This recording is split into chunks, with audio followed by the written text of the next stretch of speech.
এক বাবা এসে বললেন, উমরে ফারুক আমার ছেলে কথা শোনে না, বেয়াদব। উমরে ফারুক ছেলেরে ডাকলেন, বাবা তুমি তোমার আব্বাজানের কথা শোনো না, এটা তো কবিরা গুনাহ। ছেলে বলে, উমরে ফারুক সব দায় দায়িত্ব আল্লাহ ছেলে মেয়েদেরকে দিয়েছে, বাবা মাকে কোনো দায়িত্ব দেয় নাই। উমরে ফারুক বললেন, অবশ্যই দায়িত্ব দিয়েছে। তাহলে বলেন আমার বাবার দায়িত্ব কি?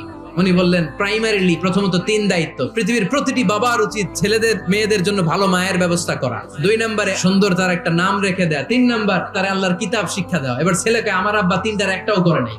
এবার ওমরে ফারুক রেগে গেলেন, বাবার কাঁধে ধরলেন। ছেলে বলে, আমিরুল মুমিনিন, আমার মা নর্তকী, আমার মা মাজুসি, আমার মায়ের মধ্যে কোনো আদব কাদব নাই, সুন্দরী দেখে আমার মা রে বাবা বিয়ে করছে, আমার মায়ের কাছ থেকে জীবনে কিছু শিখি নাই। 2 নাম্বার সাম্মানি খানফাসা, আমার বাবা আমার নাম রেখেছে চামচিকা।